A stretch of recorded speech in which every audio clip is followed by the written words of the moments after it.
I think we'll pick words at the end, to think of a coworker or leader and pick out words that make you think of a good leader. And trust usually is right up there. If not number one, it's one or two. But I think if you don't have it, it just creates someone to shut down or not really be an open communication with that person. One of the things, the last thing about synergy, regardless of how many people are on your team, strive to match each person's talents with their job duties and overcome the barriers to effective team performance. And that's what we're going to talk about, is about 6 things that are barriers to effective team performance. Todd, I put this in, I kept it very simple and I wrote it out for you. So this is the 6 things that we're going to go through, and then we'll go through a couple of things on how to be productive. But the first one is lack of clearly defined goals. Without clear direction, you cannot perform up to your fullest potential. Identify what is needed to accomplish your goals. Express in terms of daily activities necessary for achieving them. And that is just a little excerpt for lack of clearly defined goals. If you don't have them clearly defined, you're just willy-nilly going all over the place.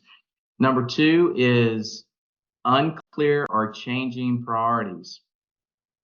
Lack of priorities can cause confusion, hesitation, uncertainty, and lack of commitment. Identify individual and team priorities, put them in writing, and manage from them. And so that's a really important piece. No matter if you're managing, and Lori, forgive me, do you manage a couple of people? Do you have group settings? Kind of identify exactly your role. So I'm 100% woman-owned HVAC and plumbing company. So I have 14 team members that I manage, but I'm also the president of Women HVACR. So I do a lot with boards. So I have 13 board members that I manage. And I'm also president of the Builders Association of Jefferson County. So then I manage another 5 people. So I'm always managing people. That's what I do. Okay. So my background, I know we did a little senior business coach, but I was a franchise consultant for Mr. Rooter for 8 years, and then I was a business coach for AirServe, which was the HVAC, for 6 years, roughly 6 years. And so I've got both sides of that world. Which it's funny because now I'm working with a lot of QSC members that do both, and it's funny to you know this. HVAC is a completely different beast than plumbing, right? I mean, like just profit and loss, everything, right?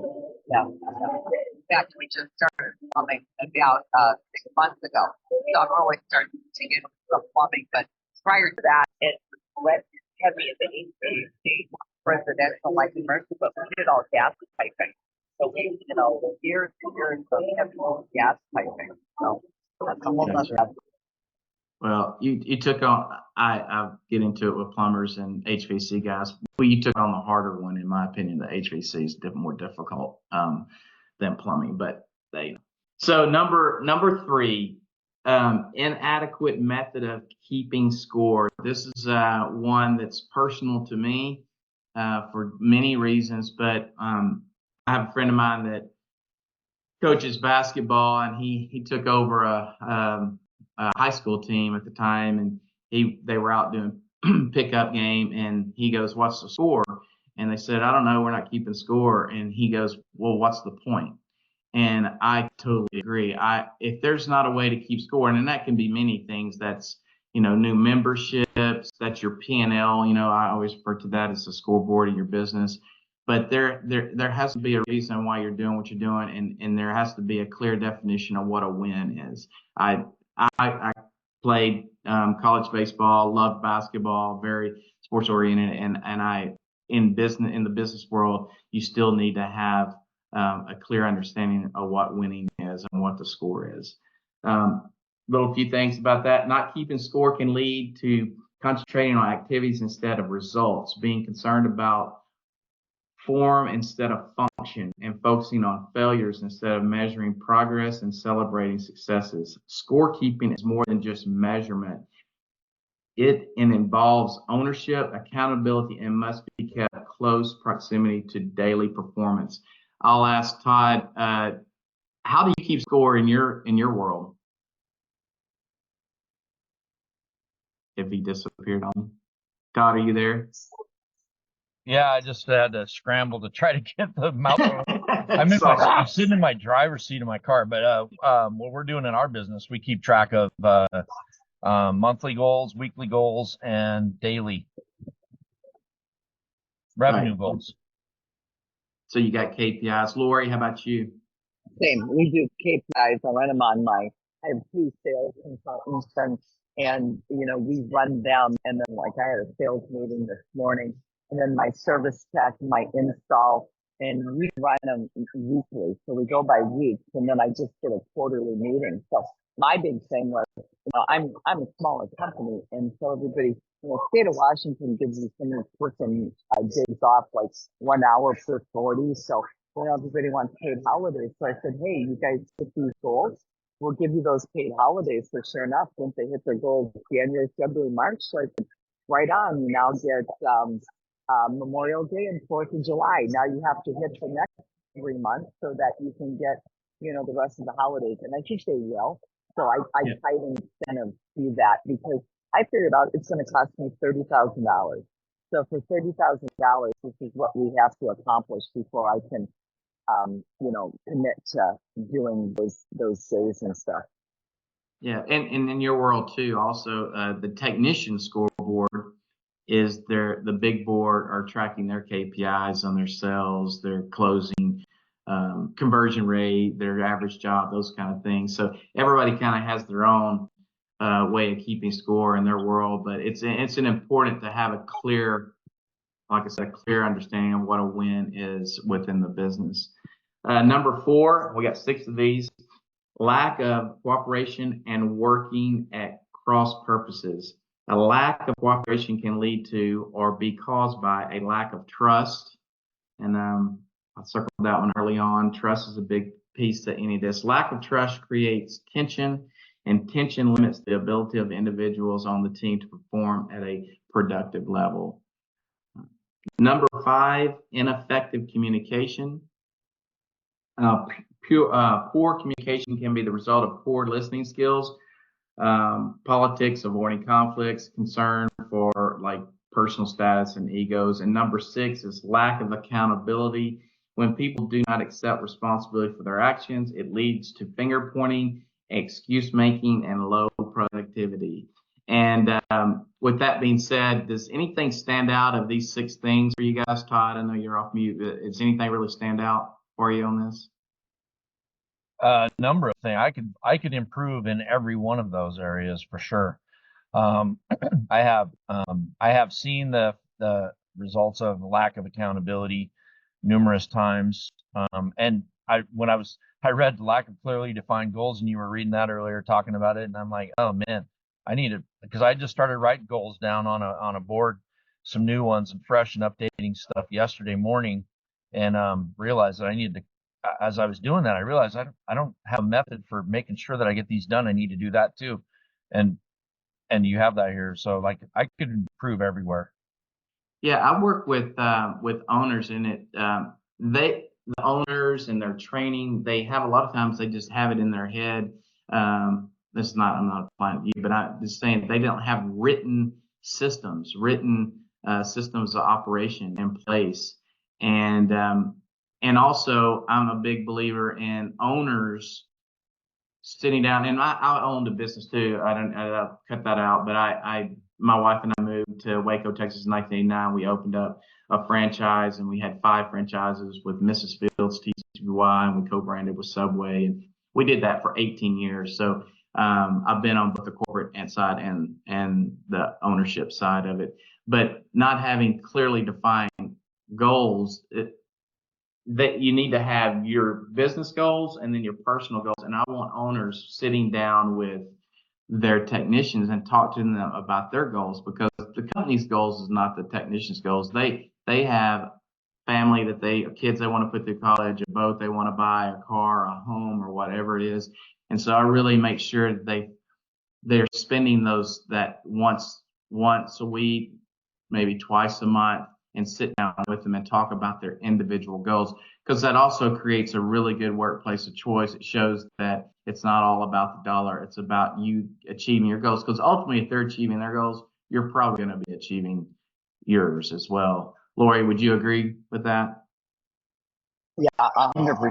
And I agree with Todd. I look at every single one of these. So we do business planning, and we do quarterly meetings, and all those different types of things. But I think the thing that I struggle with the most, I personally have no issue with accountability, but my accountability is very different than allowing my operations manager to follow through and have that kind of accountability. Because I really want them to work for her, like as the owner of the company. I want to have that, good relationship, but I want her. It's not even good cop, bad cop, because I think we try to both be good cops, but she struggles with the accountability. So it comes across as she's like nice auntie and I'm like mean grandma. And so, yeah. Yeah, there's also a thing that I walk through with owners is that I think every shop should have an organizational chart. I think every business should, because a lot of times they don't know where things flow. But there's also a thing called an accountability chart, which is quite different than the organizational chart. Organizational charts are structured of, who's the president, vice president, who's underneath that, all that. Accountability chart actually gets down into what the job responsibilities are for each one of those members or team members. And so it's always funny whenever we do an accountability chart, which is a little more in depth. It's funny that maybe say a technician, just to kind of get down to the owner side, didn't realize that the CSR dispatcher was responsible for all of these things, reaching out to the customer after the technician leaves, or doing the thank you card, or whatever it is. And they see that and go, wow, I didn't realize the responsibility they had. And so it's always a good piece to do, just for not just yourself knowing exactly what your job description is, or for others to see as well. Sure, Todd, go ahead. Oh. I just wanted to point also out that we have Marina here as well. Hey, Marina. Hi guys, can you hear me? I can. Real quick, what is your job responsibilities? Well, the project manager, the manager in the office, basically. And yes, I saw your presentation from the beginning. I will. Basically, we are doing the same as Todd said, the monthly goal and weekly goals for the guys. Good. That's good. One of the quick ways to keep a team together, and y'all probably heard of this, is huddle meetings. And people heard of huddle meetings? Have you been a part of them? Anybody? Yes. In fact, when you said your background, I used to be a McDonald's franchisee, so we did shift huddles all the time. Oh, absolutely. I do huddles now with my guys in the morning. I make a point to get to my warehouse when I'm not traveling, just to make sure that I can huddle with them and find out, what the goals are. Even though my operations manager, she kind of runs that, I need to be a part of it so that they know I'm super connected to everything. Lori, you're a little muffled. I don't know if you're picking up on that just a little bit. I don't know if maybe get a little, I don't know if it's something you can do on your end, but it's a little muffled. Todd, are you hearing that too? Yes, I am. Yeah. Okay. Sorry about that. Let me move that's I'm going to listen very carefully when she's talking. I know, because she's saying a lot of good stuff. So, so the thing about huddle meetings, I've been a part of them as well. And I've also seen people that are part of a huddle meeting, or maybe the leader of that huddle meeting created a deal where they didn't want to be there. So the people that show up, you could tell, are you even listening to anything that's going on in this 10 or 15 minutes? Because huddle meetings shouldn't last very long. It's in the morning usually. It's just a quick overview of maybe some things you're going to be dealing with this week. But I've seen that leader, and I've also seen that employee where all I can think about is I can't wait for you to stop talking so I can go to my office. Have y'all experienced that before? Oh yeah. Yeah, I And think we have. Yes, we have. yeah, so it's important for the leader to create a open environment on the huddle meetings because they can be really effective. I'm gonna read you a couple of things about huddle meetings. One method to overcome barriers listed above is conducting regular huddle meetings. They are mini or micro meetings that are usually held 10 to 15 minutes daily or no less frequently than weekly. Best times are first thing in the morning or before lunch. And some of the benefits from a huddle meeting, which sounds like you guys have been a part of some good ones, is keeping everyone focused on the same strategic goals. Number two is team members becoming accountable to each other. Timely answers to hot topics, which that's important because something can pop up this has really been popping up lately and get some feedback from other coworkers. Enhance teamwork and improve productivity. Anything else y'all would like to add about huddle meetings? Anything that's really stood out from your time? Todd, did you lead the huddle meeting or were you a part of it or both? I've led and been a part of it. I think it's really good for, like you said, causing everybody to be on the same page, reviewing, the previous day, making sure there's no leftovers. If there is, who's addressing it? What are we doing? How are we attacking this day? What are we focusing on? I love all of that stuff. Perfect. One last thing on huddle meetings. Huddles need to start and end on time. Man, the issues with meetings. I come from a company that would meet. We had code of values. Todd, you're going to know the company because we know mutual people that are part of that. That they met too much, in my opinion. It seems like we met about 75% of every day, and it's hard to get work done. So you can overdo it on meetings. That's why the huddle meeting can be a little quick 10 to 15-minute deal and just really get some things across that need to get across. But anyway, huddles need to start and end on time, and problem solving is forbidden. If someone needs to speak further about an issue, they can contact those affected after the huddle is over. And that's when I probably saw when people were like, oh, they were dreading it because they would go into a 10 to 15-minute huddle meeting in the morning. They got a call lined up, and then someone brings up a problem that the others want to solve right then. That's not the place to solve it. Does that make sense? Have you ever run into that? 100% makes sense. Yeah, yeah, I really like that because I guess I've never thought of it that way. Because I think we all tend to get together and we talk about kind of the days and what we need and stuff, but I've never thought about that we need to step out of that on the problem solving. So that's a good tip. Good.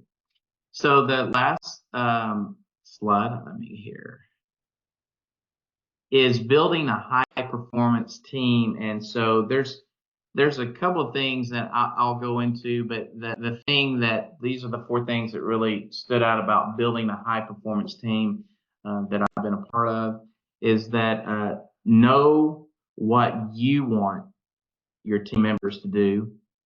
Number two, make sure they know what you want them to do. Number three is train them how to do it. And then four, motivate them to want to do it. And so the first one's really important because there needs to be, and it gets back to that clarity of clearly defining your goals, what do you want to achieve, and make sure they fully understand what that is. Todd, does it stand out for you a little bit on these four things? Oh, 100%. What I'm hearing is, in addition to that, is that I'm in charge of my own destiny. I'm the one that has to take the bull by the horns and make sure that the desired outcomes are met by getting ahead of it before I'm behind it. Yes. Yeah, absolutely. Lori, how about you? Yeah, 100%. With their training, their development, it has to be more important to them than it is to you. And you have to convey that so they understand we're a part of it and we can make things happen, but what's going to motivate them, they have to be a whole part of it. So I totally agree. And is it Marina? Am I butchering that? Can you No, hear you said me? it. Okay. Can you hear me, Marina? No. So one of the things that I'm going to talk about on a few of these things, I'm going to skip to how to motivate people because, you know what you want your team members. I think you should can get to that pretty clearly. And I could go in depth in each one of these, but really motivating is the part that I think can be one of the more challenging of the four. If your team members understand what you want them to do, know how to do it, and have confidence in doing it, which knocks out the first three, there's only one reason why they aren't doing it. They don't want to. This is a motivation problem. And that can be very difficult and to motivate that person that doesn't want to be. The first step is overcoming this motivation problem is to know your people. Keep a journal on what you learn about each of them, goals, strengths, weaknesses, progress, setbacks, and daily activities. It gets back to that spending that individual time and talking to them of what their individual goals are. They wanting to go back to college? Are they wanting to buy their first home? Whatever it is, you connect with them that way, and then you figure out that's what motivates them. A lot of people think it's always going to be about money, and a lot of times it might be sometimes about money, but a lot of times it I would say the majority of the time, yes, it's a little bit about money, but it's something else that's going to truly motivate them. And it's finding out that thing on that one-on-one meeting that you're going to have. Todd, do you find that to be true, or is it always about the dollar and everybody's looking to make an extra buck somewhere else? I'm sorry, I missed the last part of that. Can you say Oh, that I again? said, do you always when you're motivating or getting the what motivates someone, do you think it's always about the extra dollar, or is it more just connecting with that individual? Oh, no, it's definitely, I think money is always a factor. But one of my strengths, one of my working geniuses is the galvanizing. So I tend to it becomes easy to me to inspire others to join me in the cause, whatever it is. So I think that if people want to be a part of something, they want to be a part of something that's bigger than them. They want to be able to give back and contribute. They may not always know that, but that's part of the human nature, I think. And cap, you know, tapping into that and capitalizing on it for everyone's benefit is it's necessary, and I find great motivation in it. Yeah, so the group that I had TCBY, which is going to date me back in the '90s. We had 5 of those franchises, and are y'all familiar with that? The country's best yogurt. I don't know if it was a big deal. And Nope, I'm familiar with all that being in food service. okay, I know yeah, all of those. Yeah. my 2 daughters are now 31 and 26, but they grew up it was such a great family oriented business, and they could make waffle cones, and I could get cheap. Well, I don't know about cheap labor, but I could get labor out of them when they were very young. But I had to figure out a way to connect with high school and college kids because that if they were looking to, I couldn't pay them like a waitress or a waiter, and so I tried to connect with their families at their high school, get to know their mom and dad, even though you're going to be the adult in the situation, but find out what from their parents, from them, what motivated them, and to create a safe environment because once again, they're going to be able to find an extra dollar in that world, and I wasn't going to be able to meet it. So to keep turnover was down was to connect with those kids at that time. And so it's important at every level. I don't care if they're a 50-year-old plumber or a 20-year-old or 15-year-old high school student. There's something that you can find out to connect with them that motivates them at that time. And so digging deep into it is really important. Last little bit about motivating them to want to do it. Regularly meet with your people one-on-one to discuss obstacles. how their week ahead is shaping up and how their short range goals are coming along. Kind of goes back to what we were talking about. When you know what your people want and why they want it, you will enhance your ability to build a high performance team. And I think we've kind of talked about how to do that, but I wanted to get any feedback from that on how to motivate your people. Uh, Anything that stood out from this part of the conversation, Lori? So I know what really motivates my folks is 4-day work weeks. And Yeah, if that's a big one. I'm telling you, and so it really helps us when we can take a look at jobs. And so even though on the Olympic Peninsula, we do a lot of work in Seattle. So the big goal is that, if we can get this job done and push through it, then you can get Fridays off. So we kind of leave Fridays open just for that reason. So if we have to do cleanup or whatever the case may be. But what I really like is the fact that it really motivates them. And then we're doing what they want because then they have that, 3-day weekend or they get a half day off on Friday. So that seems to be a huge motivator for them. And again, it's not about the money. It's about what's going to drive them. And if that drives them, hey, we're certainly willing to do it. Yeah, that's the big one now. I mean, my wife's in the workforce, and that's such a big deal. It's that 4-day work week. And so, what about you, Todd? Anything really stood out that you can take back with you? Um, well, I'm kind of most of my role is as the executive director for the association, and I don't have. I mean, I have a board of directors that I have to motivate, and membership committee I have to motivate. So I'm motivating volunteers, and so I think for me, the part that motivating them to get started is not the hard part. It's keeping them involved. Right. That's the harder part, and I haven't quite figured out how to do that yet. I'm kind of figuring my way through it right now. Well, hopefully, this will trigger some kind of thoughts on how to do that. I will tell you, I don't think I speak next month. It's the following month, but I'm going to stay pretty much on this type of material. If you guys like this, I mean, unless y'all wanted me to do something else, but I'll kind of stay more on how to be effective with your team members. And what are your thoughts on that? Are y'all good with that, or did y'all want something other other things to talk about? I think it's good because I can't tell you.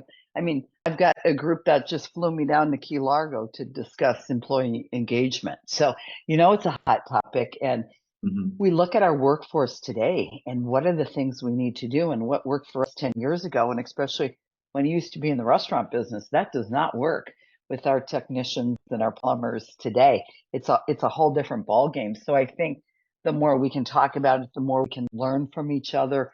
What can we do to help each other out? I think it's huge. That's a Awesome. fantastic answer, Lori. And sorry, I lost my train of thought. No, you're good. That kind of wraps up this little session, and so I'll kind of I'll look through. I've got an entire workbook, and this is just one little thing out of 200 pages. So this I kind of wanted to start with this, but if you kind of want me to stay on the same type of topics and stuff, I'll do that in a couple of months if you're good with that, Todd. My train of thought came back, and yes, I absolutely think this is a great topic because um, as I've been involved in the association and I'm having more exposure around the industry, to me, the one thing I would say the top issue I've identified is leadership, and falls under leadership. So that in fact our convention in June this year in Leavenworth, Washington is our keynote is leadership. So it's all around the leadership theme. Perfect. Well, I will look through, and I'll here after next month. I'll shoot you the topic, and I'll reach out to you now that we've talked a couple of times. I'll reach out to you over the next month or so, and before we have I think I'm in June I think Les Hanks is going to talk to next month. So I'll pick out something and I'll visit with you. And if y'all, do y'all have any questions or anything? Last couple of minutes. No, it was all good. I appreciate the time. It's all good information. Yeah, Good. same here. Awesome.